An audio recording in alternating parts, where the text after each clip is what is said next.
Hello everyone, welcome to Mobileye's Autonomous Vehicle Workshop. Many of you have seen the video of our AV navigating a 20-minute ride in a highly complex urban environment without human intervention, relying on cameras only. Today, we take it one step further. The AV will be driving an even more complicated and even longer route through Jerusalem's busiest neighborhoods. We're going to be taking the red route. You can see that it's just a small part of 200 kilometers we have already mapped here in Jerusalem. We will be pointing out the more challenging and interesting situations and how we handle those tricky spots. Our drone followed us throughout the ride, and somewhere in the middle, we had to stop and replace the drone's battery. That's the only human intervention you will see in this clip. Other than that, everything else is being done fully autonomously. No human intervention, no editing. Just Mobileye's autonomous vehicle at work. Let's go. Before we hit the road, let me explain what you see here. At the top left part of the screen, you can see the sensing display. This is a three-dimensional representation as seen by the 12 cameras. Our drivable path is marked in cyan, and you can also see all kinds of road users the system detects. These change colors according to the situation, and we'll explain more on that later. Above that, from left to right, you can see the operating mode of the autonomous system, the ego speed, the desire speed, which is determined by the legal speed and road conditions, and the steering angle. At the bottom of the screen, you have a clear view of the interior of the AV. We start with a very typical yet challenging situation even for a human driver, when we're merging onto a main road. We need to accurately detect vehicles approaching from a distance at a speed of up to 90 km per hour.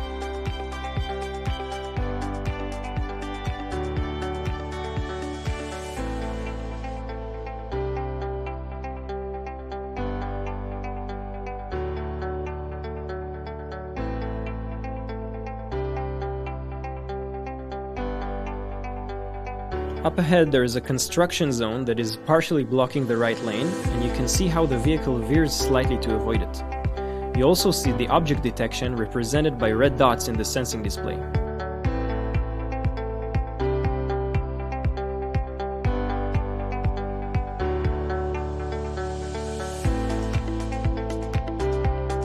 Now we will see three related interesting situations involving vehicles that function as obstacles, which we mark in orange in the sensing display. In the first, the AV detects the vehicle and quickly understands it's parked. While common, this can be very tricky to detect.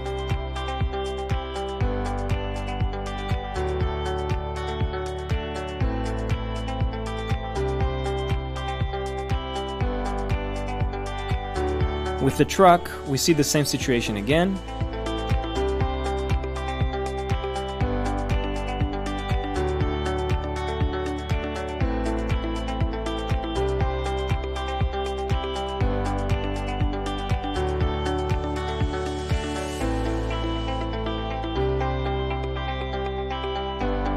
In this example, it's even more complicated because both lanes involve stopped vehicles.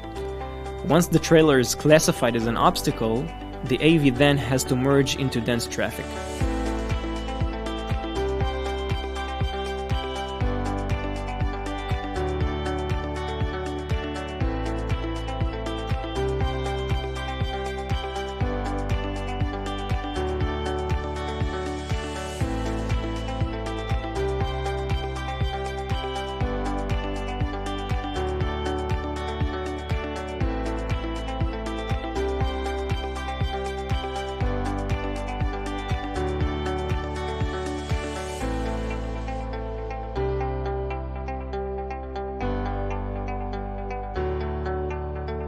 Now we are yielding to a pedestrian in the crosswalk. In the sensing display, you can see the detection when the pedestrian turns red. It means that we need to yield.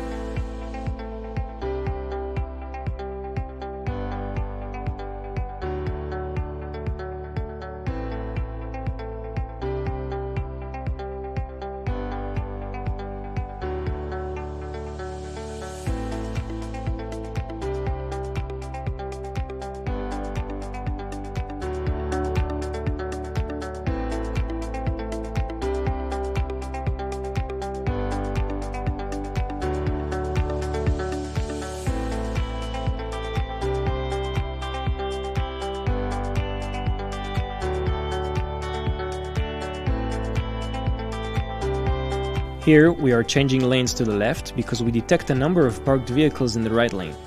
Also in this case, we use environmental cues to determine that these cars are parked and not just stuck in traffic.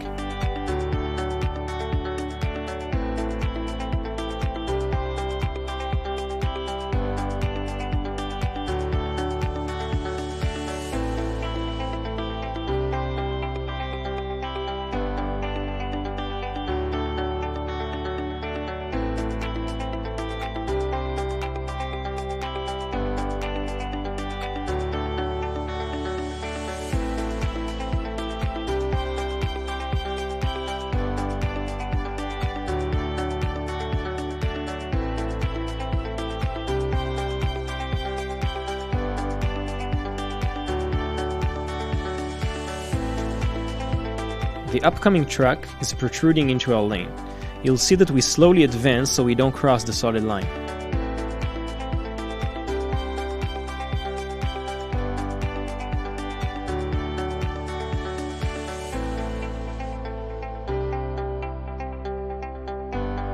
While we are waiting for the green light, let me take a moment to elaborate more on our sensing stack architecture. The system in action here is camera only. You can see it accurately detects all the critical elements to enable a safe and comfortable driving experience. However, this is only one part of our final sensing stack, which is composed of two separate subsystems. One relying on cameras like we have here, and the second subsystem that is relying on radars and lidars.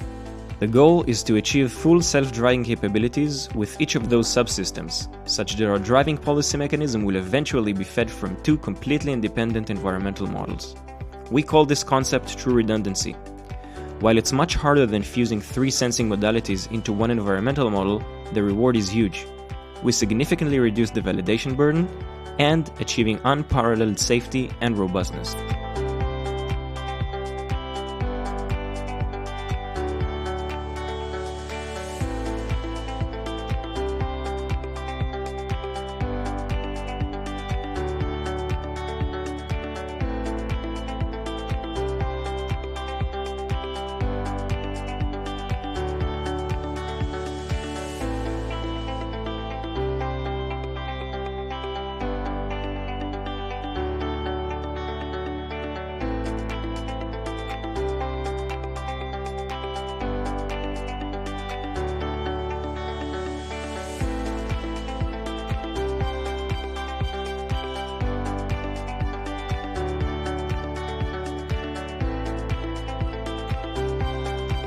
On the sensing display, you can see that our map includes the public transportation lanes, marked in orange.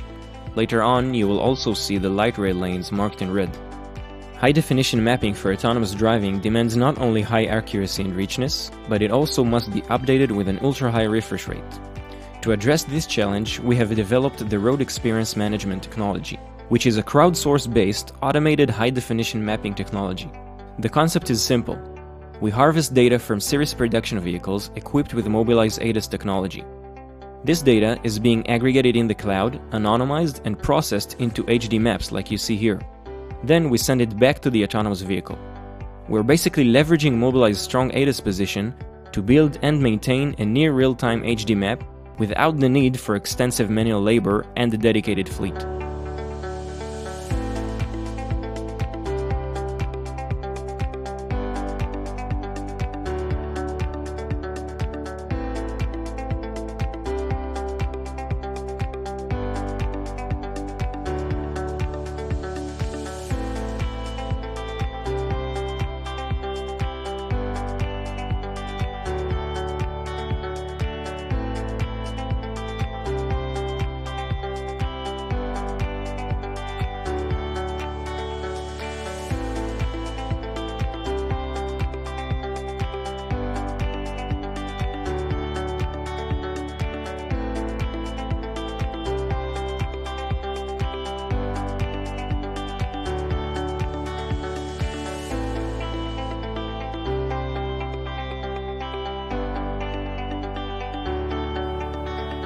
Now we are turning onto a very narrow one-way street.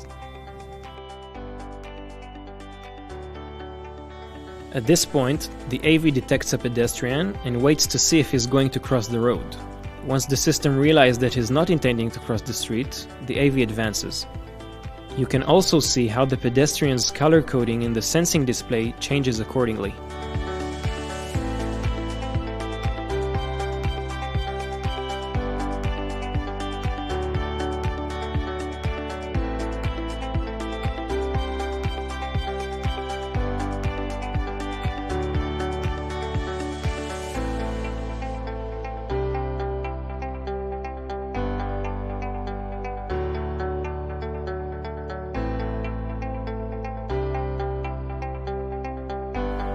Now we're approaching a T-junction, where we will be taking an unprotected left into oncoming traffic from both directions.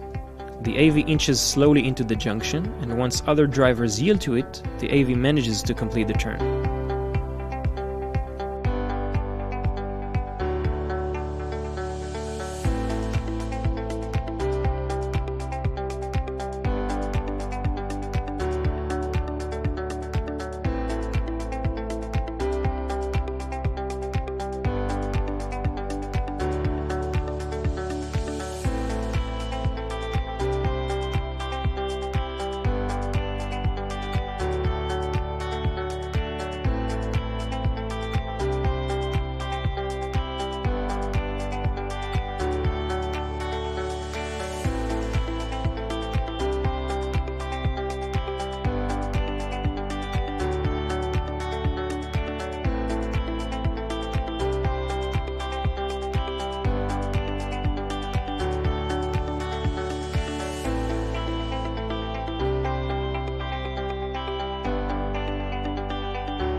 Now we're encountering an unusual object, a pedestrian with a manual forklift in the middle of the road.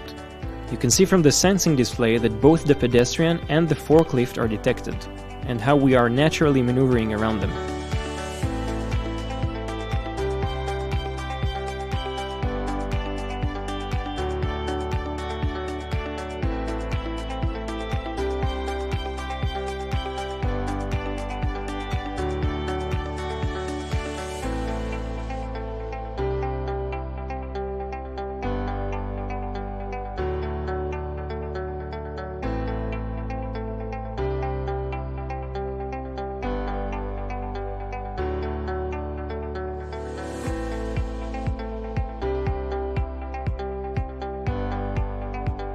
Now we're about to encounter an interesting situation.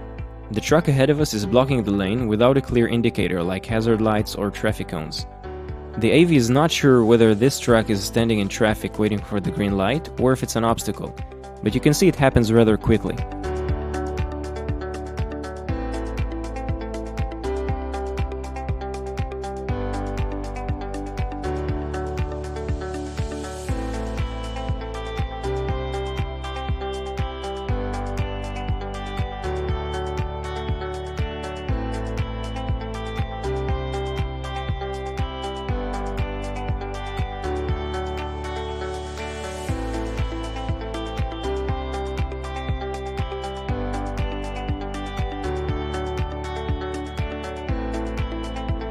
When the traffic light turns green, the AV negotiates with the cars in the adjacent lane so as to overtake the truck.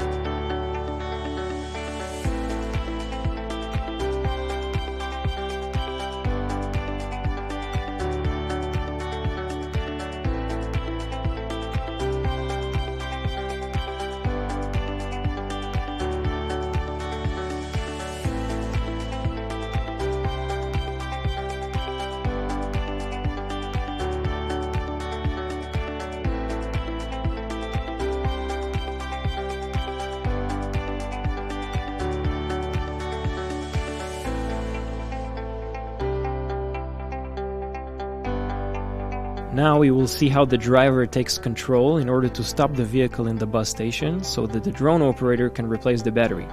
Again, this was the only human intervention during this ride.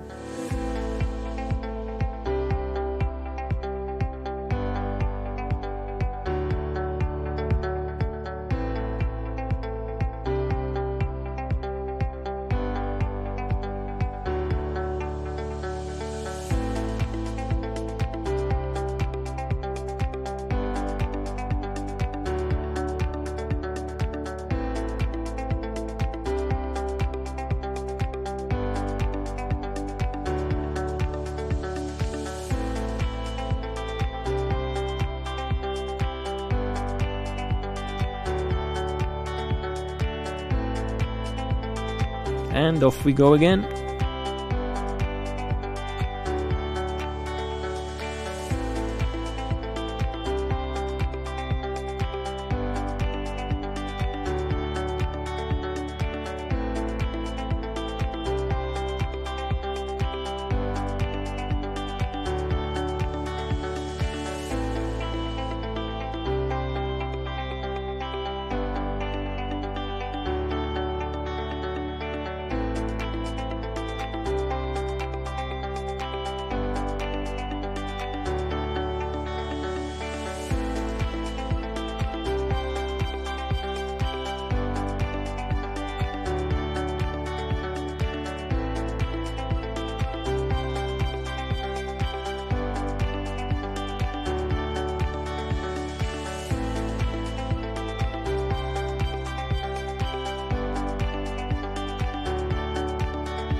Here you can see we're deviating a little bit to the left lane in order to avoid the black vehicle up ahead that is protruding our lane.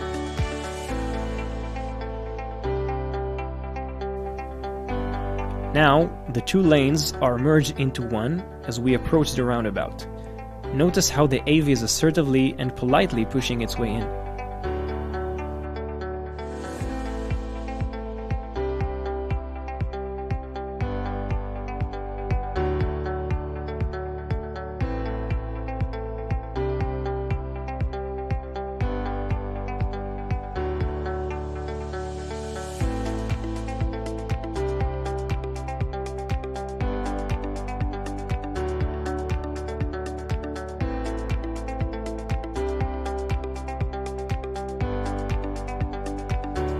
We're now approaching a rather busy intersection.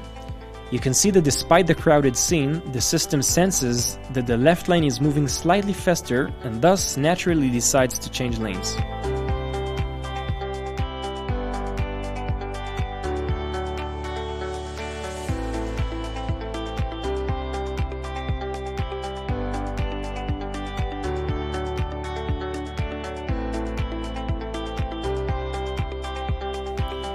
Next, we encounter a multi-lane roundabout with a lot of traffic and a lot of complexities. It's hard to navigate even for a human driver.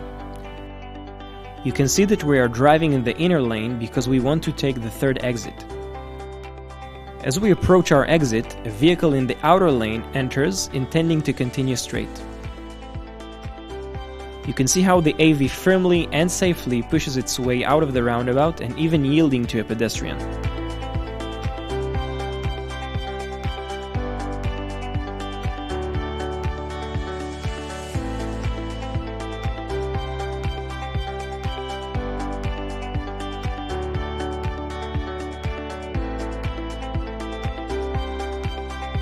Here you can see how smoothly we are navigating this narrow street. And don't forget, we're using only cameras. No radar, no lidar.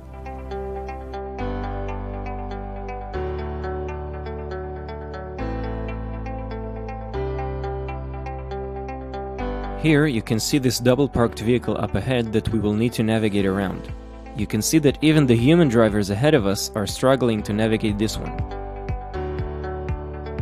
Then the driver gets out of his car to signal us to go around him. You can also see in the sensing display how we detect the driver and the open door.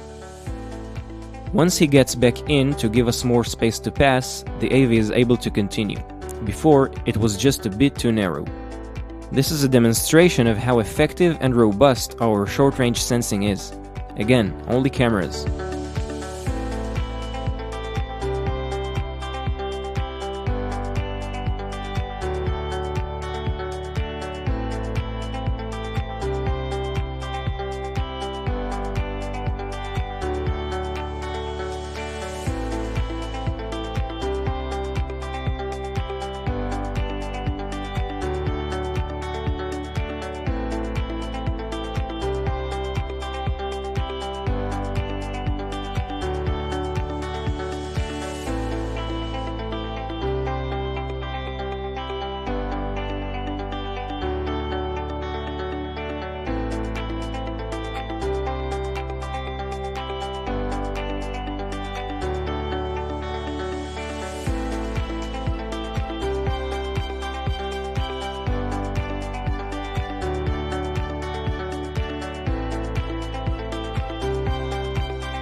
Here, we are negotiating a complicated left turn. A vehicle tries to yield for us, but he stops in our drivable path, so we inch forward a little bit.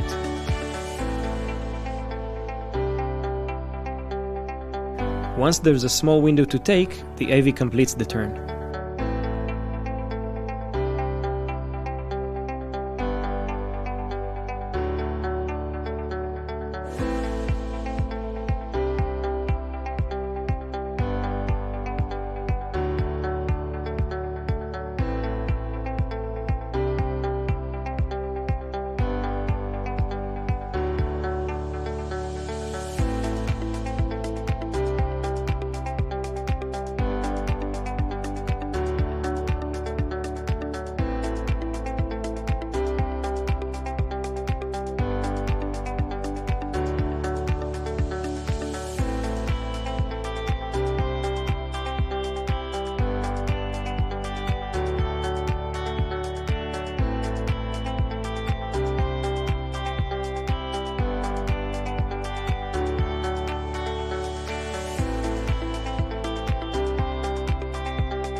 Here, we are again approaching a very busy roundabout.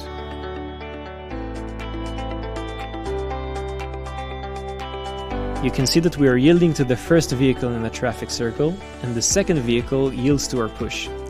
If it hadn't slowed down, we would have yielded to it. This is yet another great example of how RSS allows us to navigate this hectic scene assertively and safely.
Well, here you might think that the entry into the roundabout was touch assertive. You can actually see that the bus didn't have to slow down at all. Actually, this is a perfect merge.